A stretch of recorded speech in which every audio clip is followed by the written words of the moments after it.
Hello and welcome to Mything 15 Minutes, where you get your urban legend, folklore, and tales fixed in 15 minutes or less, or your podcast is free. I'm AJ Carey, and in a moment I'll be handing the rough draft of a script I wrote to my sister, Sam Rossi, to read an urban legend she may or may not know. This should be interesting. Take it away, Sammy. Thanks, bro! For the first episode of Mything 15 Minutes, we are going to do a well-known, everybody knows, urban legend. A couple stops at the local Lover's Lane for a little hinky and or pinky.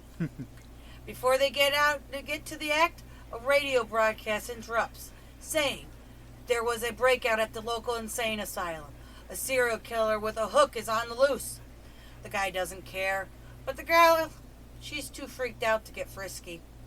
Now here's where it gets a little bit different depending on who's telling the story. A little flavor. Got that emerald little bam. Bam! Sometimes they hear the message and leave to find a hook on the back handle of their car. Other times there's scraping sound that causes them to leave. And of course the most popular is the car not starting and the guy's going out to see if he can fix it. And he dies. Oops.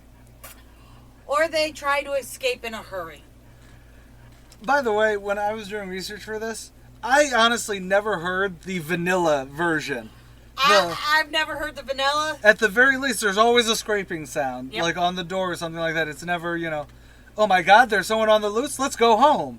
It's always the dude being like, so what? I'm hard. Me. Why aren't we thinking about me? That sounds about right. Sadly, that was my teen years. Now you at home may be already saying, no, that's not how it goes. They break down on a back road, or they were necking at a cemetery. All those are valid too, because of the nature of urban legends. They grow and shift in retelling to add local color, or in a way it's being told. Like we had the breakout at OCJ, or the breakout at Mohawk, or the breakout from CNY, or what's the other one? There's like 4 in the same area. There's the state pen. There's the state, and the state, and the state. And OCJ. I'm not sure there is anyone who doesn't know a variation of this tale. Morality tales are nothing new, and when they are about scaring teens away from the sex, it's going to be get cultural traction.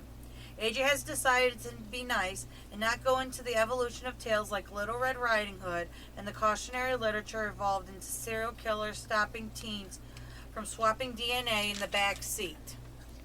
I actually could. There's a draft of this that honestly did turn into the evolution of urban legends from what we consider fairy tales now. Don't go straying. Don't go straying off the path. You should be always on the path. You should know where you're going. Yeah, path because is safe. But that's because I already know of the evolution of that because I am a very big werewolf person. Yep. So I knew that.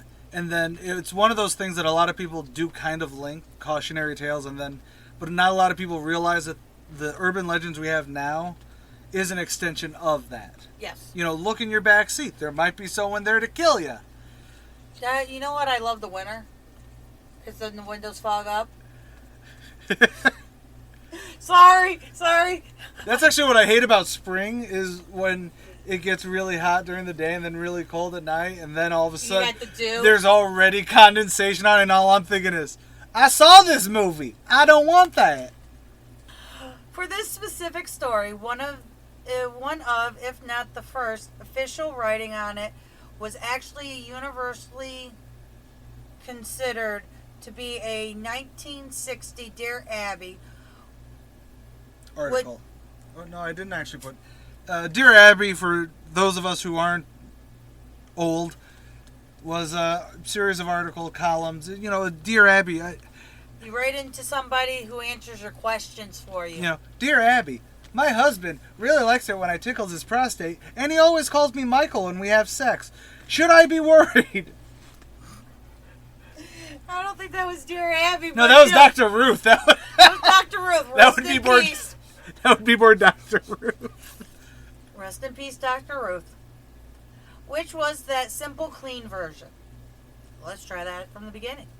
For this specific story, one of, if not the first official writing on it, was universally considered to be a Dear Abby 1960 Dear Abby article, which was the simple, clean version. However, a rule of thumb when talking about rumors, tales, and legends is that, at least before the internet anyways, being put to a page was off after it had become well told publicly. I wanted to say prolifically. Well, pretty much it is prolific and public. Yeah. Like, everyone knows before the time of the internet, because internet is, as soon as someone wants to say something, they'll say it, and then 100 people will retweet it, reshare it, all that. Right. But before that, it would have to be prolific in society before it becomes official canon. Does that make sense? It totally does. What's that word? Folklorists. Those are people... I know what folklore is, but that... You can't pronounce it. Folklorist. Folklorist! Folklorist. Shit! Alright. Well, checks out that folklorists agree it started to spread. Just say people who study folklore. No, I can't say that either! You can't say folk? Folk? No, folk. Folk. Folk. Folk. Lore. Lore. Folklore. Folklore. I might keep this in. It's at least a TikTok. No, folk. Folk. Is that how you pronounce the word folk? Folk. Transfolk. Transfolk. Folk! You said folk! Folk. The folks down at the store. The folks down at the store. Stop pronouncing the L! Oh my god! This is like Ezra with the medal! It's metal! And now that I've blown the fucking mic out! I'll have to edit that out. Wow, you really blew it out. Alright. Agree was initially... Folklore! Say folklore! Chowder! Say chowder! It's chowder! Chowder! I'll kill you! Sorry. Which checks out that folklorists agree it started to spread in the late 40s and definitely throughout the 50s. Thank you! And honestly, yeah, the 50s were a hell of a time. There's an interesting book about the epidemic of serial killers born from 1930 to 1950, thanks in large part to the Great Depression and World War II, and post World War II. So a huge shift in the United States. So yeah, read American Serial Killers: The Epidemic Years by Peter Vronsky. We have that now. May come up on Killing 15 Minutes sometime. So yeah, the American cultural upheaval of post-war led to the massive change in technology, the teen experience, and most important, a new wave of conservative values. So a cautionary tale about necking is rife for the spreading. Granted, Lover's Lane killers were also on the rise. Now, did that stop anyone from playing around in cars? Maybe, but doubtful since it has been absorbed into the zeitgeist. And now 70 plus years later, I'm sure everyone has a version or a movie or a show that is used as a template to some level. So yes, there was a general hindsight that there were serial killers to fear, and it's ingrained enough to a tale for entertainment today. But before we wrap up, looking at Wikipedia had AJ laughing. Overanalyst has people trying to interpret the Hookman in some awkward ways. For instance, to some, the hook is a phallic symbol, and I'm sorry, but no.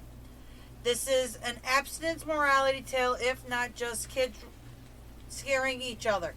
The hook is not a phallic murder weapon. A knife is, goddammit! A knife. It is straight. It is penetrating. A hook is curved. It is a flaccid symbol. But actually, I don't think it's a symbolic weapon. Like, the hook is more, because it is more striking to visually. I agree. Without having to make it an ornate knife or something really cool. You know, or you know what I mean? Visually going, it's a hook hand. But there was also people on there that were saying that it's actually an ableist thing. That the hook is actually a prosthetic. And it's like, guys, I like the energy of wanting to overanalyze. It's what I do a lot. But the hook is not a phallic symbol. Okay? The tale itself doesn't even involve actual murder initially. Right. I'm assuming, doing the research, this is just on me, the murder actually starts up in the 60s and 70s. Okay. I actually did allude to the Lover's Lane killings in 1954, I want to say. Something like 45 or 54. I want to say 54, but it could have been 45 because of post World War II. Well, and that's where I also kind of gloss over that the reason things changed in the 50s to 70s. Like, the book was on the serial killer epidemic that became a thing because of the 30s through the 50s. Right. You know, people born in the 30s would be the killers in the 50s, stuff like that. Right. The cultural upheaval of that time frame led to it's where, even as a society, we've never really recovered culturally. No. We have been a PTSD society for over 70 years, and the closest thing we've ever done is try and mask it. This is true. Anyways, no, you get to overanalyze. I can't overanalyze the hook, man. But his hook is a penis. No, it's not. Now, I have heard the story where he hangs up the guy at from a rope, and it's the guy's feet that is scratching the top of the car. See, there's that version I've heard. I saw it, I believe Supernatural used that as their basis for the Hookman. Yep. And I want to say it was in Urban Legends or one of those other slasher movies. Like, I think it was Urban Legends. I want to say it was Urban Legends.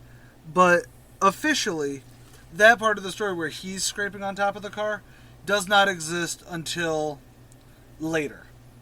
Okay. But that's one of those things that I mean, where, you know, everybody knows a version of this. Everyone knows, yeah. Everyone knows a version. Or even, you've got the people, oh, my cousins, you know. Like, I think, I don't know if it was this take or one of the previous where I brought up, there is also, you know, they hear the scraping, or they see someone moving in the woods, and then hear the scraping, you know. There's a ton of different variations. Even I've heard variations. We've heard, you know, because we live so close to, you know, different insane asylums and prison systems in general. Yep. There's been totally different versions, you know, and it's evolved. And I love, this is one of those, everyone has a version of this one. Yes. Some people may not have heard the "Aren't you glad you didn't turn on the lights?" or the, you know, "What was licking your hand?" story. We will get me out, that one. We That will one get to freaks me out those. the most. They are on the list, but this one is the most universal because it has become an archetype. Yep. It's sort of like a Christmas carol. Yep. Everyone's used that as a template, even if they don't know the original story. Or It's a Wonderful Life. Everyone assumes they know the original story, but it's the most pre-watched movie I've ever heard of. Pre-watch is like pre-read, you know. A lot of people, because of the zeitgeist, everyone has an assumption as if they have read it, or as if they have engaged with it on more than just a superficial level. Right. It's like comparing A Muppet's Christmas Carol to the Scrooge. Yeah. Or there was another Christmas Carol. Yeah. With you got there was a lot. Got the one with Jim Carrey. Yeah. You have the Mickey's Christmas Carol. Yep. I know multiple versions of that, but I always think Muppet's Christmas Carol is much more to the book. Yes and no. They obviously Muppetize a lot. Right. But at the same time... And added music. Yeah. But it is one of those things where, because there's so many different iterations of it, it is a pre-watched thing. It is... Everyone knows this story, even if they only saw it because of Supernatural, or because, you know, they saw it on a creepypasta, you know. Or they read the book. Or they read... I'm talking about the Hookman now. Yeah, the book, I mean, as in the scary book. Scary Stories to Tell. Yeah, that's actually, I believe, the first place. I know we were talking about this before this record, but I think that was the first time I really engaged with that story, too. I mean, it came out when I was like 7. Yeah. And I still was a think teen when I read it. And we still have a copy of either the first one or the second one in the garage. I know that there's 3 versions. There's 3 books. There's 3 books. We had all 3 at one point. We did. And honestly, I am still terrified at the artwork. Yeah, because it was so not creepy. Kids. And a lot of people. It was a book made for It was kids. a Scholastic. I got my copies from the Scholastic Book Fair. And I believe those are the creepy, you know what I mean? It's weird. That and the black and white film The Man Who Grins. Or The Man. Yeah, that one was. It's not a horror thing at all, but because of how visually disturbing the grinning man is. Yeah. In fact, he's the guy who inspired Bill Finger when he was designing the Joker. Cool. I know. So anyways, final thoughts. Would you go necking in the woods today? Well, not today. Well, yeah, your wife's at work and... Yeah, my wife's at work. So I'm not that necking in the woods today. But ask me again tomorrow. We might do that tomorrow. Who knows? Yo, sign off. I'm Sam Rossi. And I'm AJ Carey. Later, y'all.